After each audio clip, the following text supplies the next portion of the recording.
시작. 그 후에 바울이 아덴을 떠나 고린도에 이르러 아골라라 하는 본도에서 난 유대인 한 사람을 만나니 글라우디오가 모든 유대인을 명하여 로마에서 떠나라 한 고로 그가 그 아내 브리스길라와 함께 이달리아로부터 새로 온지라. 바울이 그들에게 감해 생업이 같으므로 함께 살며 이르라니 그 생업은 천막을 만드는 것이더라. 안식일마다 바울이 회당에서 강론하고 유대인과 헬라인을 권면하니라. 실라와 디모데가 마게도냐로부터 내려오매 바울이 하나님의 말씀에 붙잡혀 유대인들에게는 예수는 그리스도라 밝히 증언하니 그들이 대적하여 비방하거늘 바울이 옷을 털며 이르되 너희 피가 너희 머리로 돌아갈 것이요 나는 깨끗하니라. 이후에는 이방인에게로 가리라 하고 거기서 옮겨 하나님을 경외하는 디도 유스도라는 사람의 집에 들어가니 그 집은 회당 옆이라. 그 회당장 그리스보가 온 집안과 더불어 주를 믿으며 수많은 고린도 사람도 듣고 믿어 침례를 받더라. 밤에 주께서 환상 가운데 바울에게 말씀하시되 두려워하지 말며 침묵하지 말고 말하라. 내가 너와 함께 있음에 어떤 사람도 너를 대적하여 해롭게 할 자가 없을 것이니 이는 이 성 중에 내 백성이 많음이라 하시더라. 1년 6개월을 머물며 그들 가운데서 하나님의 말씀을 가르치니라. 갈리오가 아가야 총독되었을 때에 유대인이 일제히 일어나 바울을 대적하여 법정으로 데리고 가서 말하되 이 사람이 율법을 어기면서 하나님을 경외하라고 사람들을 권한다 하거늘 바울이 입을 열고자 할 때에 갈리오가 유대인들에게 이르되 너희 유대인들아 만일 이것이 무슨 부정한 일이나 불량한 행동이었으면 내가 너희 말을 들어주는 것이 옳거니와 만일 문제가 언어와 명칭과 너희 법에 관한 것이라면 너희가 스스로 처리하라. 나는 이러한 일의 재판장 되기를 원하지 아니하노라 하고 그들을 법정에서 쫓아내니 모든 사람이 회장장 소스데네를 잡아 법정 앞에서 때리되 갈리오가 이 일을 상관하지 아니하니라. 바울은 더 여러 날 또 있나요? 잠깐만요. 이거 어떡하지? 잘못 들렸어요? 제가 읽을게요. 18절. 네. 할렐루야입니다. 네. 바울은 더 여러 날 머물다가 형제들과 작별하고 배 타고 수리아로 떠나갈새 브리스길라와 아골라도 함께하더라. 바울이 일찍이 서원이 있었으므로 겐그레아에서 머리를 깎았더라. 바울이 머리를 깎았어요. 에베소에 와서 그들을 거기에 머물게 하고 자기는 회당에 들어가서 유대인들과 변론하니 여러 사람이 더 오래 있기를 청하되 허락하지 아니하고 작별하여 이르되 만일 하나님의 뜻이면 너희에게로 돌아오리라 하고 배를 타고 에베소를 떠나 가이사랴에 상륙하여 올라가 교회의 안부를 물은 후에 안디옥으로 내려가서 얼마 있다가 떠나 갈라디아와 부르기아 땅을 차례로 다니며 모든 제자를 굳건하게 하니라. 아멘. 우리가 지난 시간에 하나님의 말씀에 붙들린 삶이란 제목으로 말씀을 나눴어요. 결국 여러분의 삶, 성도의 삶, 아니 이 우주의 모든 것들은 하나님의 뜻, 하나님의 말씀대로 행해지고 이루어지고 결론이 날 것이라는 말씀입니다. 사실 이건 거대한 어떤 영적 세계관 안에서 이 말씀을 드리는 거예요. 이 거대한 영적 세계관. 그러니까 한마디로 우리는 살면서 계속 땅을 보고 살지만 계속 눈을 들어서 숲을 전체를 보시라는 말과 같습니다. 여러분, 우리는 속도 참 좁을 뿐만 아니라 시야도 참 좁아져요. 우리는 나의 아픔이 가장 크게 느껴지는 존재고 아닌 사람 손 들어보라고 얘기하고 싶어요. 나의 삶이 전부로 느껴질 때가 많은 게 사실이에요. 그러니까 여러분 가끔씩은 다큐멘터리 같은 거, 시사 프로그램 같은 거 가끔씩 보세요.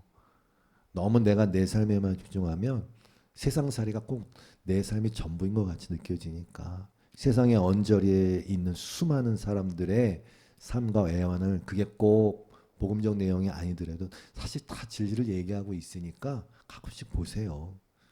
그러면 또 나를 보기도 하거든요. 성경은 계속 서로 돌아보라고 권면하고 있어요. 그 분명한 사실은 성도의 시각은 계속 교정이 되어야 한다는 것입니다. 눈이 열려야 한다는 것입니다. 성도가 주목하는 것은, 집중하는 것은 보이는 것이 아니라 보이지 않는 것이란 말입니다. 보이지 않는 세계로 계속 시야를 확장시키셔야 됩니다. 그게 믿음의 눈입니다.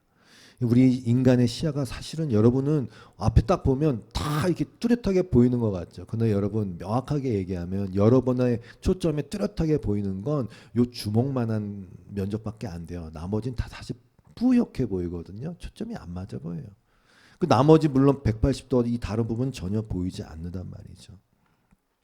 그래서 계속해서 믿음이라는 것이 성장하면서 시각의 변화가 오게 되어 있습니다. 그래야 눈에 보이는 내가 닥치는 상황, 현상에 너무 일희일비하지 않고 뭔가 믿음으로 계속 묵직하게 나아가는 삶을 살 수가 있기 때문에 그렇습니다. 영원이라는 하나님의 세계관에서 자신과 이 세상을 바라보게 되는 여러분이 되시기를 정말 주님의 이름으로 정말 축복합니다. 모든 것, 만물은 하나님에게서 나왔을 뿐만 아니라 지금도 하나님으로 말미암아 존재하고 있고 결국은 하나님께로 다 돌아가게 되어 있어요. 믿음은, 여러분의 믿음은, 저의 믿음은 이 진리에 근거하고 있어요. 변함없이 묵묵하게 흐르고 있는 이 거대한 흐름에 저와 여러분의 영혼을 맡기는 것입니다.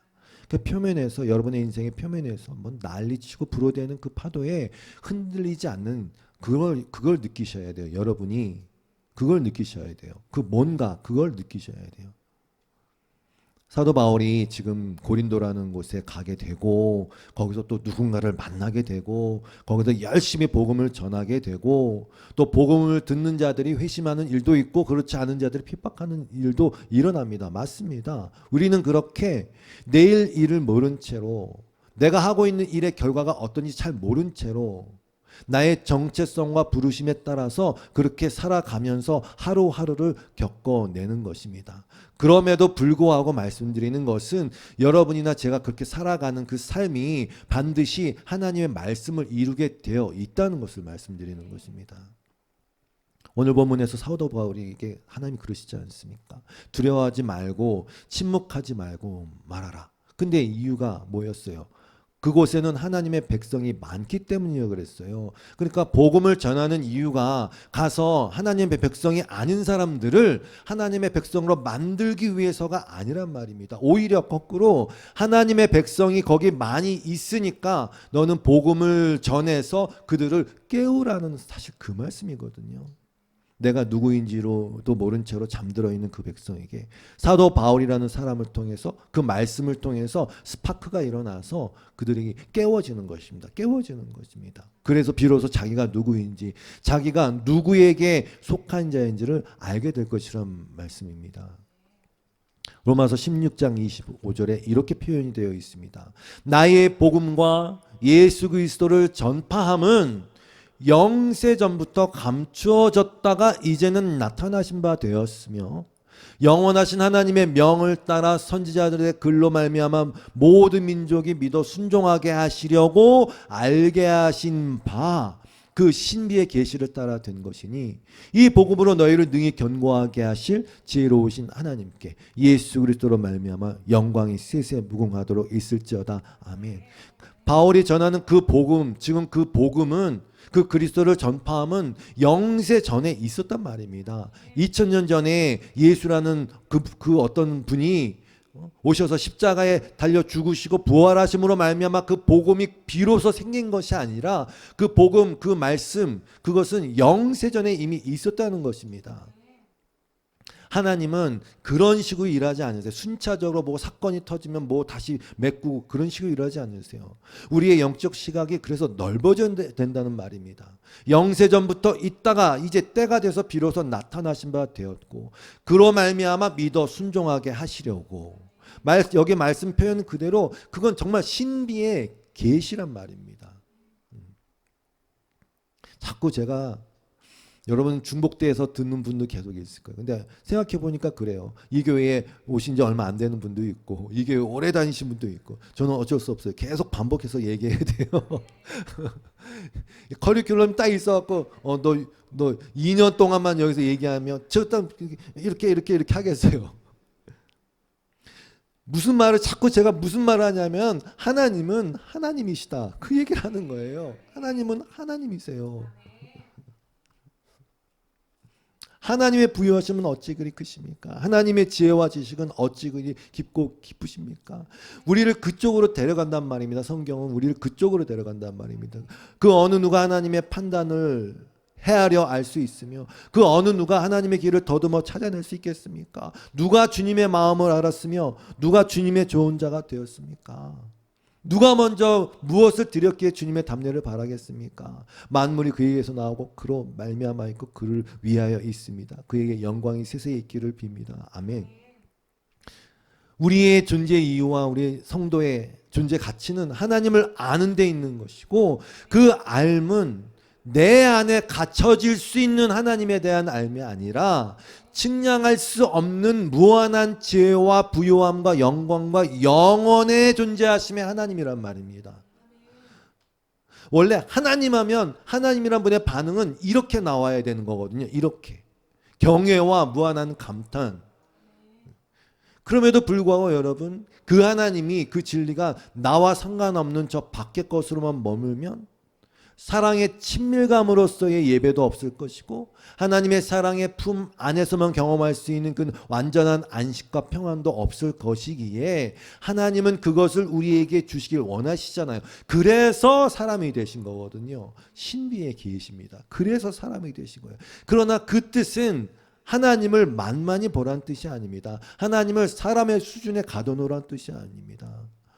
여러분은 자꾸 내 안에서 나의 이 안에서 머무시고 내가 확신하는 지식 정도의 수준의 하나님으로 가두어서는 안 됩니다. 그래서 계속 제가 경고의 말씀을 드리는 거예요. 무서운 사실은 제가 봤을 땐 그래요. 많은 사람들이 그 믿음은 그저 자기 확신 가운데 하나님을 자기 안에 두는 거. 그래서 내가 원하는 것이 이루어지면 하나님 계시다고 막 간증하는 그 수준. 아니에요. 그거는 여러분이 생각하는 수준의 하나님이에요. 오히려 내 계산 안에서 그것은 내 계산 안에서 맞아 떨어져서 그 안에서 돌아다니시는 하나님이란 말입니다. 성경이 말하는 하나님은 내 예상을 빗나가야 되는 것입니다. 바울이 계속 얘기하는 게 그거예요. 누가 알겠냐? 어떤 지혜가 알겠냐? 누가 가르치겠냐? 그 생각을 어찌 알겠냐? 그리 크신 하나님이란 말입니다. 그러므로 여러분 정말 이게 역설적인 얘기지만 내 뜻대로 안 되시는 하나님을 믿어야 된단 말입니다. 방금 읽었던 로마서 11장 30절 이하의 말씀은 이사야 40장 13절 부분을 인용한 거거든요. 제가 여기도 읽어드릴게요. 누가 주님의 영을 헤아릴 수 있겠으며 주님의 좋은 자가 되어 그를 가르칠 수 있겠느냐. 그가 누구와 의논하시겠느냐. 누가 그를 깨우쳐드리며 공평의 도리를 가르쳐드리는가. 이게 요비한 거거든요. 공평의 도리를 하나님께 가르쳐드리고 주님 내가 깨우쳐드리겠습니다. 누가 그에게 지식을 가르쳐드리며 슬기로운 처세술을 가르쳐드리는가. 그에게는 문 나라가 고작해야 두레박에서 떨어지는 한 방울 물이나 저울 위에 티끌과 같을 뿐이다. 섬들도 먼지를 들어올리듯 가볍게 들어올리신다. 레바노의 삼림이 얼마나 빽빽했는지 모래요. 그러나 제단의 장작으로 충분하지 않고 그곳의 짐승들도 번제물로 드리기에 충분하지 않다는 것입니다. 그 하나님, 어떤 것으로도 채워드릴 수 없는 그 하나님, 그 앞에서는 모든 민족이 아무것도 아니며 그에게는 사람이란 전혀 없는 것이나 다름이 없는 그 하나님. 바울이 계속 하나님은 그런 하나님이 아니야. 비록 우리가 동감하고 동행할 수 있게 낮아지시고 우리와 함께 하시며 우리를 지키시는 분이 맞지만 그러나 절대로 지금 얘기한 것처럼 하나님을 생각하면 안 돼. 누가 주님의 좋은 자가 되겠다고 난리 설치고 있냐. 하나님이 너의 기도를 들어주시고 응답하신다고 절대 너의 수준으로 하나님을 생각하지 마라. 그러다가 너가 하나님을 아예 상담까지 해주겠어 지금. 그 얘기거든요. 표현을 그렇게 한 거예요. 야, 잘하, 너 그렇게 나가도 아예 하나님을 상담하겠다고 너 아예 나서겠다? 지금 그 얘기거든요. 누가 주님께 드렸으니 주님이 이제 나에게 갚으실 때가 되지 않았습니까? 이런 말하고 자빠졌냐? 그게 아니다. 이 은혜를 모르는 사람은 정말 하나님이 너가 어떻게 하나님을 대하는가에 따라서 거기에 매여서 움직일 분처럼 보이느냐? 아니다. 말입니다.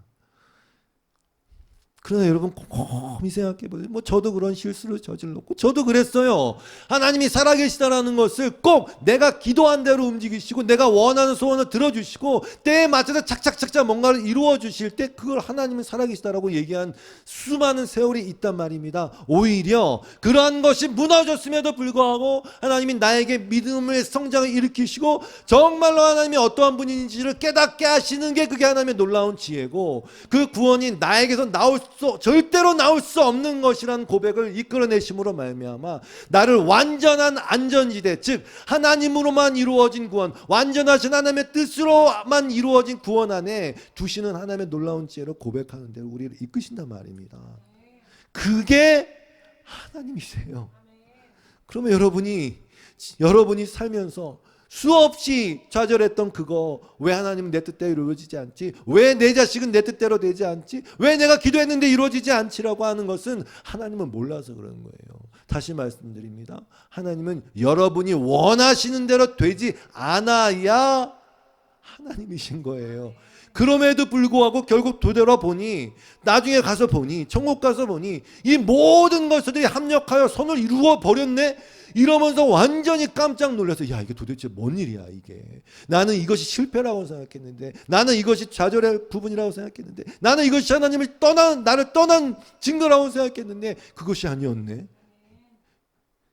그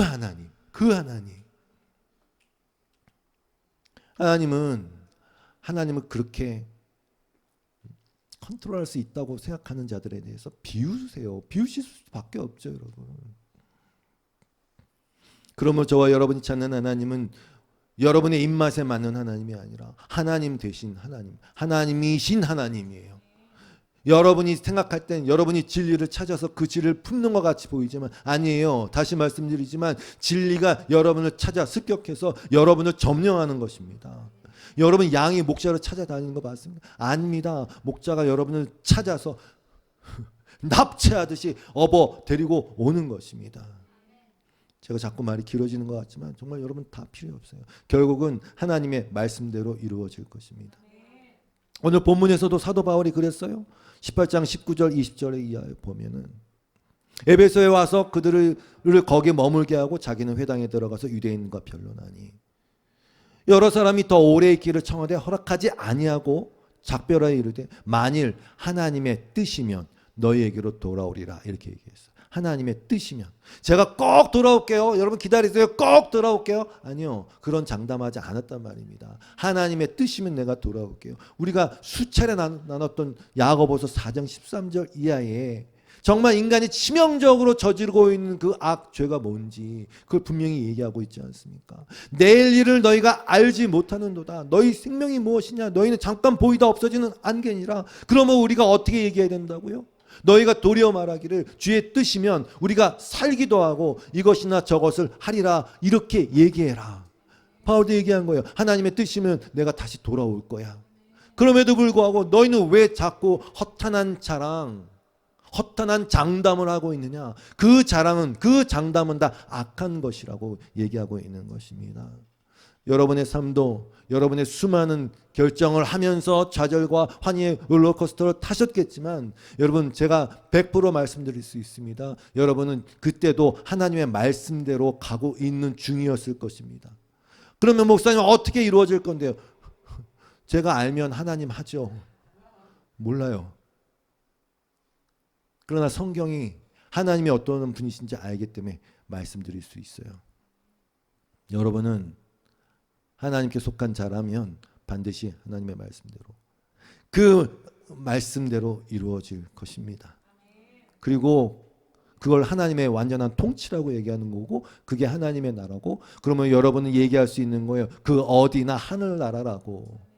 어둠 가운데 거하는 것 같아도 뭐가 잘 되는 것 같아도 상관없어요. 그 어디나 하늘나라예요. 하나님이 여러분을 통치하시고 계시기 때문에 그렇습니다.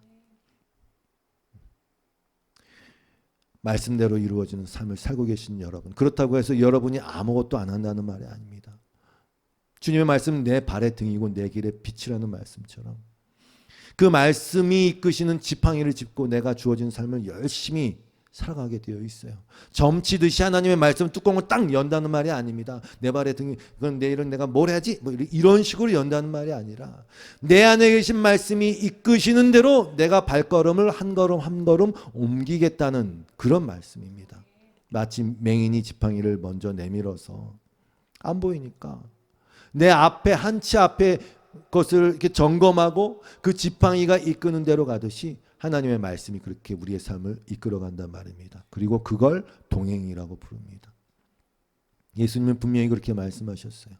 내가 아버지의 이름을 저들에게 주었다. 요한복음 17장 6절의 말씀이죠. 세상 중에서 내게 주신 사람에게 내가 아버지의 이름을 나타내었습니다. 그들은 아버지의 것이었는데 내게 주셨으며 그들은 아버지의 말씀을 뭐라고요?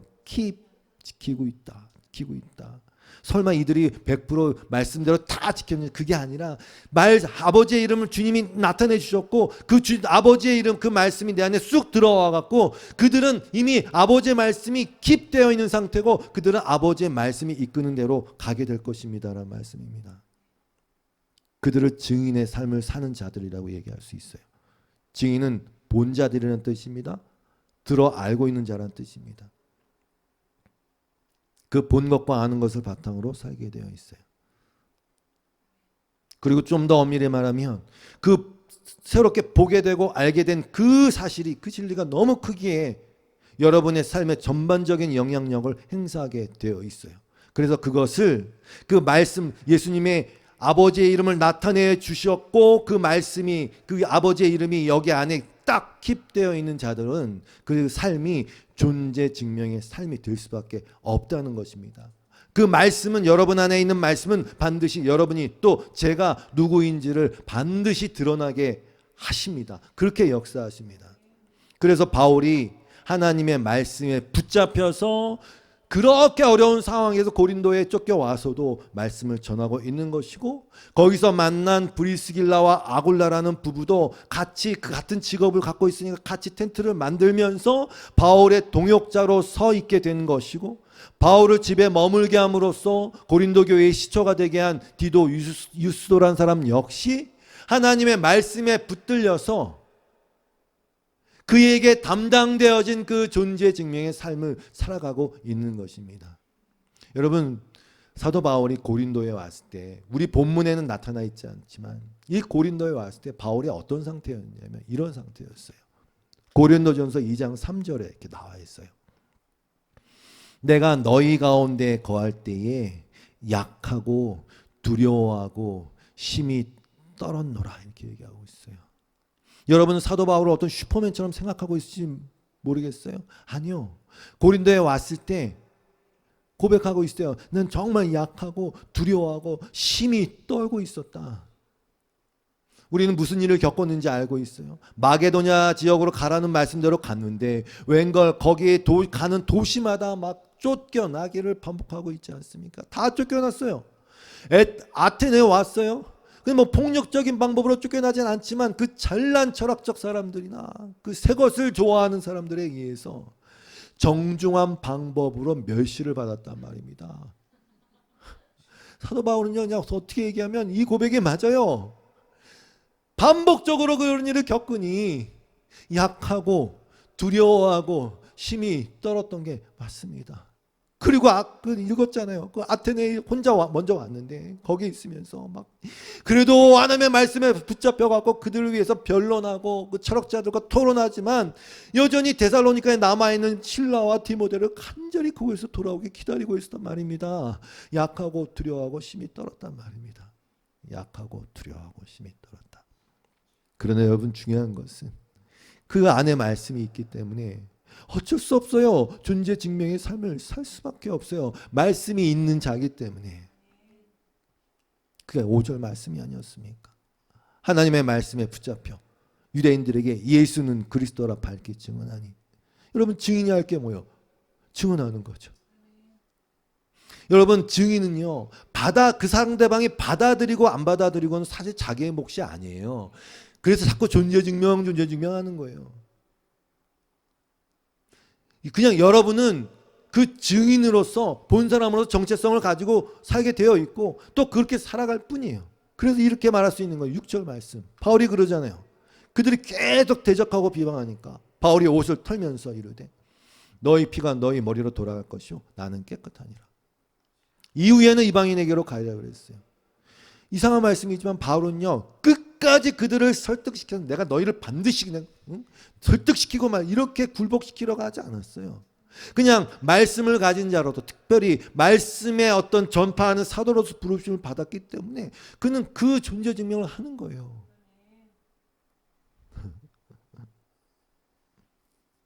사도가 아닌 사람은 여러분은 저는 다른 방식으로 반드시 존재 증명을 할 것입니다. 그 역할도 다를 것이고 뭐 미치는 영향력도 다 다르겠지만 여러분 비교할 것도 없고 경쟁할 것도 없어요. 그냥 여러분은 그 말씀을 받은 자 진리를 안 자 예수 그리스도가 안에 머무는 자로서 그 어떤 뭐 모습이든 형태든 직업이든 상관없어요. 여러분은 그 존재 증명을 하게 되어 있어요. 그리고 그 존재 증명은 한마디로 이거예요. 내가 세상에 속하지 않은 자라구나 이거. 요한복음 8장 23절에서 예수님이 이렇게 자신에 대해서 말씀하세요. 하도 못 알아듣고 뭐 그러니까 예수께서 이르시되 너희는 아래에서 났고 나는 위에서 났으며 너희는 이 세상에 속하였고 나는 이 세상에 속하지 아니하였느니라. 여러분 거듭났다는 것은 위로부터 났다라는 그 어원을 갖고 있는 거 아시죠? 아노텐이라 그래서 여러분 예수님이 나는 위에서 났다? 그게 무슨 얘기입니까? 존재 증명이라는 뜻입니다. 여러분이 거듭났다는 것은 내가 하나님께 속한 자를 영원전부터 택하신 그 존재 하나님으로부터 난 존재란 얘기고 위로부터 났다는 뜻입니다. 여러분 그에 맞는 존재감과 존재 증명을 하게 되어 있는 거예요. 그러면 여러분은 세상에 속하려고 해도 속할 수가 없어요. 예수님만 그런 거 아니에요. 예수님이 그러시잖아요. 요한복음 15장 19절. 너희가 세상에 속하였으면 세상이 자기 것을 사랑할 것이나. 전 뭐 그렇게 사랑받고 싶지 않아요. 세상에. 가끔 그럴 때 있지만 너희는 세상에 속한 자가 아니요 도리어 내가 너희를 세상에서 택하여냈기 때문에 세상이 너희를 미워하느니라. 그게 왜 그렇다고요? 17장 14절. 내가 아버지의 말씀을 그들에게 주었사오매. 이유가 없어요. 왜 미워하지? 나를 왜 미워하지 도대체? 아버지의 말씀을 그들에게 주었사오매 세상이 그들을 미워하였사오니. 무슨 일이 일어났길래 내가 세상에 속하지 아니함 같이 그들도 세상에 속하지 아니함으로 인함이니이다. 다른 이유가 없어요. 뭐 성질을 거슬렸거나 뭐 성질이 더러워 이런 이유가 아니에요. 마음에 안 드는 직업을 가지고 이런 이유가 아니에요. 여기 말씀에 나와 있는 것처럼 아버지의 말씀을 예수님 우리에게 주셨고 그 이름을 나타내 주셨고 우리는 그걸 킵하고 있고 그 이유 때문에 세상은 그들을 미워하는 것이고 그들은 세상에 속할 수 없는 것이고.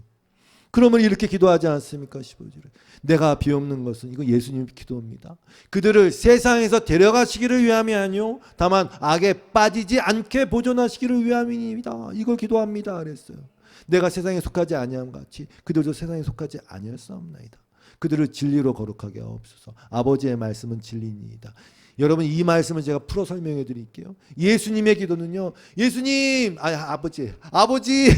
아버지 얘네들 주님의 사람들인데 지금 빨리 데려가세요. 지금 조금만 있으면 더 어려워집니다. 빨리 데려가세요 라는 걸 말하는 게 아닙니다. 다만 악에 빠지지 않게 보존하시고 이 성도들이 이 세상에서 아주 뼈저리게 저들이 이 세상에 속하지 않았다는 것을 경험하게 해달라는 뜻입니다. 이게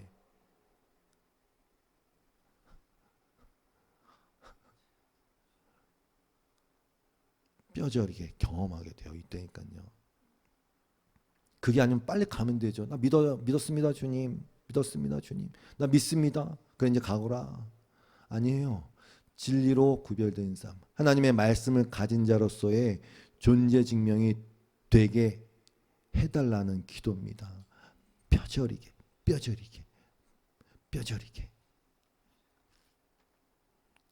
그게 여러분의 믿음의 확인이에요. 여러분이 뭘로 여러분의 믿음을 확인할 것 같으세요? 여러분이 뭐 1시간 기도하는 거로 여러분의 믿음을 확인할 것 같으세요?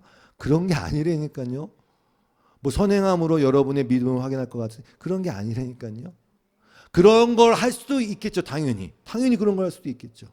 그게 아니에요. 여러분이 누구인가는 이 과정 속에서만 드러나게 되어 있어요. 나는 왜 속하지 못하지? 세상에 속하지 못하지? 이제 물어보세요. 여러분 자신에게. 여러분은 존재 증명을 하고 있습니까? 뭔가가 이 세상과는 구별되어진 것 같은 그 말씀으로부터 오는 그 자각과 그 말씀으로부터 깨달아지는 그 존재라는 것을 증명해내고 있는 삶을 사느냐. 그게 뭐냐? 세 가지를 말씀드립니다. 그 존재 증명의 한 가지는 거룩한 부담감이에요. 바울이 이런 고백을 합니다. 고린도전서 9장 16절에. 내가 복음을 전할지라도 자랑할 것이 없음은 내가 부득불 할 일입니다. 이를 부득부득 한다는 게 아닙니다. 부득불 할 일입니다. 만일 복음을 전하지 아니하면 내게 화가 있을 것이다. 저는 가끔 뉴스를 보면 그런 걸 봐요. 해결되지 않은 사건의 증인이 원래 있었어. 근데 막 헤매는 거야. 증거도 없고. 근데 분명히 증인이 있었어요.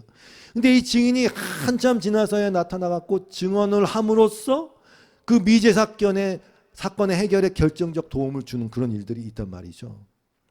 그 왜 그랬냐? 침묵하고 있었는데 마음에 부담감이 있었던 거예요.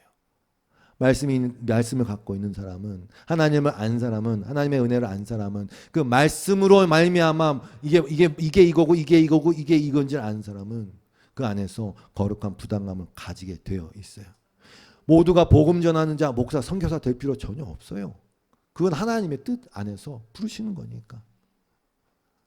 바울이 얘기한 대로 누구는 섬기는 일로, 누구는 가르치는 일로, 누구는 위로하는 일로 그 부르심과 은사가 다를 뿐이에요. 한 가지 공통점은 나도 이 세상에 하나님의 말씀을 가진 자이기 때문에 뭔가 걸거적거리고 어울려지지 않는 그 무엇, 그 존재, 그거로 인해서 나를 그렇게 만들어버린, 나를 이끌어버린 그 말씀으로 인해서 나는 어떤 거룩한 부담감을 가지게 되어 있어요.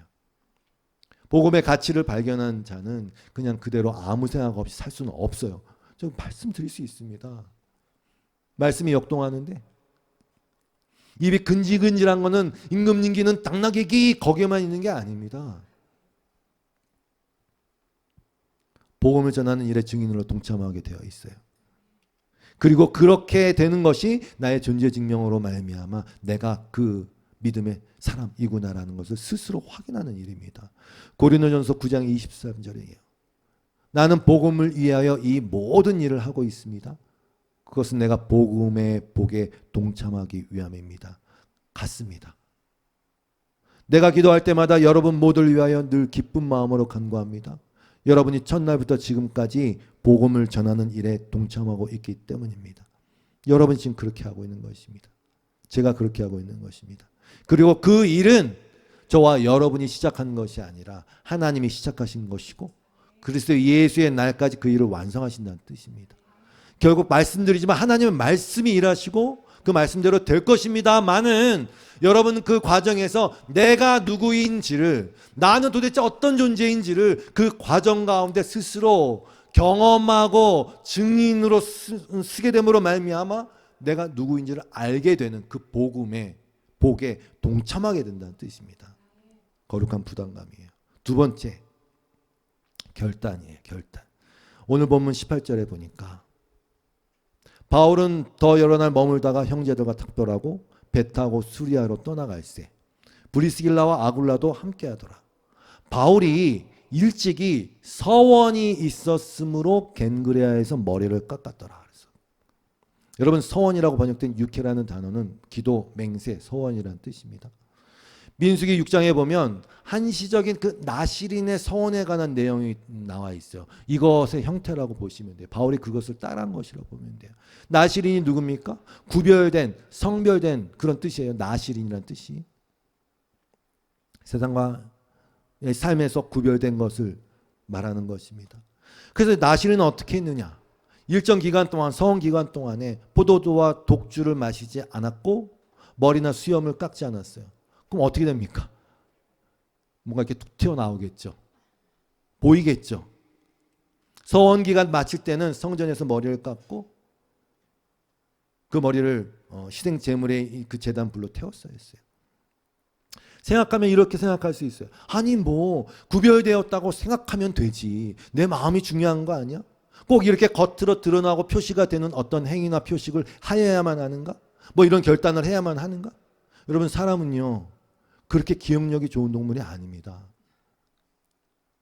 그래서 일부러 드러내는 것입니다. 바울은 무엇을 서원했으며 왜 그랬을까? 바울은 율법에 매여 있는 사람도 아니었는데 아까 말씀드렸죠. 지금 고린도에서 오랜 기간 가르쳤는데 고린도에 왔을 때 바울의 상태는 약하고 두려워하고 힘이 떨었어요. 그래서 서원한 것입니다. 스스로 다잡기 위해서라도 서원하는 것입니다. 그냥 기도하는 데야만 그치는 것이 아니라 뭔가 몸으로 실천해야 될 것들을 일부러 드러내는 것입니다. 여러분 서원이라는 것은 주님을 향한 도움의 요청임과 동시에 주님의 뜻을 지켜내고 싶어하는 갈망의 표출이고 그리고 내가 누구이고 싶어하는지 그 존재 증명의 한 면이란 말입니다. 그래서 서원하는 것입니다. 구르지 않으면 이끼가 끼게 되어 있고요. 물은 흐르지 않으면 썩어지게 되어 있어요. 여러분이나 제가 믿음을 잘 지키고 싶어요 라고 하면서 계속 마음속으로 머릿속으로만 뱅뱅뱅 돌리면 안 됩니다. 인간이기 때문에. 바울은 또 이런 결심도 했어요. 자비량으로 하기로 결정했어요. 뭐 자비량 선교를 해야 돼 맞느냐 틀리냐 그런 문제가 절대 아니에요. 중요한 것은 바울의 어떤 그 결심, 결단 그렇게 행하기로 한 그 마음입니다. 고린도전서 9장 17절 이하에 보면 내가 내 자의로 이것을 행하면 상을 얻었으려니와 내가 자의로 아니한다 할지라도 나는 사명을 받았노라. 그래요. 바울은 자기가 이끌고 있는 그 말씀과 그 사명이라는 것이 있었어요. 그런즉 내 상이 무엇이냐? 내가 복음을 전할 때에 값없이 전하고 복음으로 말미암아 내게 있는 권리를 다 쓰지 아니하는 이것이다. 이게 무슨 얘기냐면요. 바울이 다른 것을 얘기해요. 야, 소가 밭 갈 때 소 여기 이거 씌우지 말라 그랬지. 왜? 밭 갈고 있으니까 당연히 먹을 수 있는 거 아니야? 줄 수 있는 거 아니야? 사역자도 마찬가지다. 자기가 일한 사역에 해당하는 그 보상을 받을 자격이 있다. 권리가 있다. 근데 바울은 그 권리를 쓰지 않았어요. 왜? 내가 모든 사람에게서 자유로우나 스스로 모든 사람에게 종이 된 것은 더 많은 사람을 얻고자 함이라. 바울은 이것으로 말미암아 혹시 소중한 복음, 귀한 복음이 깎여지거나 나의 어떠함으로 말미암아 전해지는 그 복음에 방해가 될까 봐 그것을 스스로가 안 하기로 결정을 한단 말입니다. 성도 여러분, 여러분은 어떤 소원이 있으십니까? 어떤 스스로에게 말씀을 가진 자로서 어떤 조치를 취하고 있습니까? 여러분 그건요 인간의 속성을 알면 그리고 복음의 중요성을 알면 취할 수밖에 없는 태도가 맞아요. 똑같이 살면서 다르기를 바란다고요? 그건 말도 안 되는 얘기예요. 내가 안 잊어버리길 바란다고요? 그건 말도 안 되는 얘기예요. 여러분 뭔가 중요한 약속을 잊지 않기 위해서 다른 어떤 기억날 수 있는 뭔가를 하지 않습니까? 여러분 그래서 주일 예배도 필요한 거예요. 주일 예배 빠지면 지옥 가기 때문이 아니라 우리 인간이니까. 그리고 말을 통해야 되지 않습니까? 그래서 여러분에게 그 어떤 그런 결단과 몸부림이 있느냐? 그건 누군가에게 자랑하기 위함이 아닙니다, 여러분. 믿음의 몸부림. 왜? 나는 그런 존재니까. 세 번째 하나님의 위로예요. 여러분 바울에게 하나님이 위로하셨어요. 야 두려워하지 말아라. 내가 너와 함께한다. 야 말하기를 멈추지 말아라. 내가 너와 함께한다. 우리에게도 위로가 필요해요. 하나님의 직접적 위로가 있을 수도 있어요. 그런데 그 하나님의 위로는 사람으로부터 오기도 합니다. 가는 곳마다 바울을 돕는 이들이 등장합니다. 복음에 동참하는 이들이 등장합니다. 그렇게 하나님의 위로가 합니다. 그런데 여러분에게도 그 말씀을 갖고 있는 진리를 알고 있는 주님을 믿고 있는 그 존재로서 살아갈 때 분명한 하나님의 위로가 있습니다. 적절하게 있을 것입니다. 왜? 여러분은 하나님의 소중한 보배니까. 비록 예수님의 기도처럼 하나님 이들을 지금 데려가지 마시고 악에서 보존하시옵소서. 이들이 처절하게 이 세상을 살면서 내가 누구인지를 깨달아가는 그 과정에, 그 믿음의 과정에, 믿음의 성장의 과정에, 내가 누구인지를 알아가는 그 과정에 하나님 위로하여 주시옵소서. 그래서 성령 주신 거 아닙니까? 우리 옆에서 보혜사로서 여러분의 곁에서 위로하고 변호하고 가르쳐주고. 그러면 여러분, 하나님의 위로가 이렇게 저렇게 사실은 우리를 감싸고 있는데 우리는 그것에 무감각해서 그냥 뭐 될 일이 됐나 보지, 뭐 그렇게 넘어가지 않으셨으면 좋겠어요. 아무 생각 없이 지나치지 않으셨으면 좋겠어요. 그게 내가 하나님께 속한 존재 증명의 한 목소리거든요. 그게 세 가지를 말씀드렸어요. 하나님께 속한 자, 말씀이 있는 자, 믿음이 있는 자, 같은 말이니까. 주님의 이름을 품고 있는 자, 그 사람들은 지금 난 못했는데, 크지 않은데, 이런 생각 필요 없어요. 거룩한 부담감을 갖고 있느냐. 그리고 그것을 위해서 그것을 위해서 스스로 내가 뭔가를 포기하거나 어떤 결단하거나 서원하거나 하는 그런 몸부림이 있는가? 그리고 하나님의 위로가 있는가? 그럼 됩니다. 이 세 가지를 잘 기억하셨으면 좋겠어요. 여러분은 누구입니까? 누구긴 누구야? 하나님의 자녀죠. 우리 찬양하고 마치겠습니다.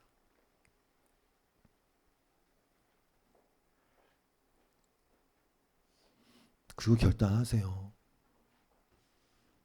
내가 복음을 갖고 있는 자로. 저는 알아요. 그것을 하고 있다는 걸 다 압니다. 그래, 내가 이 복음에 동참한 자지. 나는 이것으로 이렇게 도와야지. 이것으로 해야지. 그게 여러분이에요. 그게 여러분의 표현이에요. 내가 주님을 소중히 여깁니다. 주님을 사랑합니다. 여러분의 표현이에요. 주님의 말씀을, 그 복음을 나를 변하게 하고 나의 믿음을 증진시키는 그 말씀이 중요하면 그게 여러분의 표현이에요. 그 결단하세요. 그래서 이렇게 하겠다. 그것이 여러분이 누구인지를 증명해 줄 거란 말입니다. 여러분의 유익을 위해서. 찬양합시다. 이 세상을 살아가는 동안에 이 세상을 살아가는 동안에 나의 힘을 의지할 수 없으니 기도하고 낙심하지 말 것을 주께서 찬송하니 이절 주의 길을 걸어가 주의 길을 걸어가는 동안에 세상의 것 의지할 수 없으니 감사하고 낙심하지 말 것을 주께서 참 기쁨이 되시니 하나님의 눈이 나의 비전이 되고 예수님의 선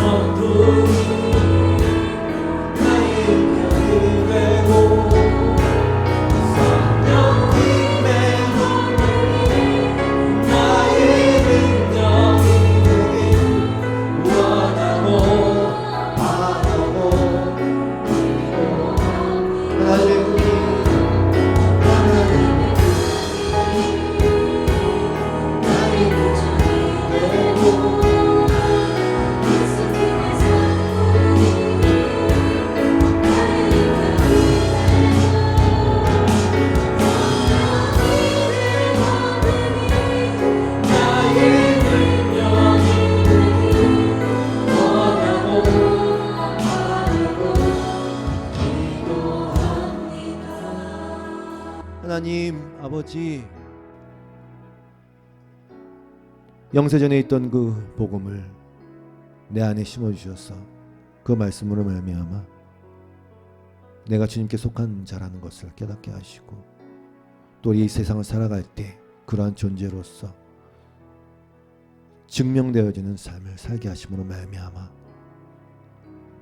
허황된 이야기에서 그치는 것이 아니라 이론에서 그치는 것이 아니라 정말 말 그대로 존재로서의 나를, 하나님 안에 나를 깨닫게 하시고 알게 하시고 믿음으로 살아가게 하시니 감사합나이다. 하나님, 여기 계신 하나님의 자녀들, 주님이 택하신 존귀한 자녀들에게 그 말씀으로 인한 살아있는 그리고 거룩한 그런 말씀의 복음에 동참하는 부담을 더하여 주셔서 그것으로 말미암아 내가 하나님께 속했다는 것을 확인하게 하여 주시고 또 그런 삶을 살아갈 때에 내가 결단하고 이 연약함 때문에 또 까먹을까봐 그 복음을 소중히 여김으로 말미암아 나에게 어떠한 것을 저 복종시키며 나아가는 그런 삶을 살게 하여 주시고 하나님의 위로가 부어질 때마다 그것을 그냥 지나치는 것이 아니라 내가 주님께 속한 증거로 깨달아 알아 다시 힘을 내고 살아가는 우리 모든 성도들 되게 하여 주시옵소서. 예수님의 이름으로 기도드리옵고 주 앞에 드리는 모든 기도와 헌신과 예물을 주님은 다 아시오니 주님이 친히 위로하시고 채우시고 말씀하여 주시옵소서. 예수님의 이름으로 기도드리옵고 이제는 우리 주 예수 그리스도의 놀라우신 은혜와 하나님 아버지의 극진하신 사랑하심과 성령님의 교통하심이 오늘 주님께 속한 자로 우리 아버지를 예배하고 높여드리며 찬양한 여기 있는 하나님의 귀한 존재들 위에 이 교회 위에 영원토록 함께 하시길 간절히 축원하옵나이다.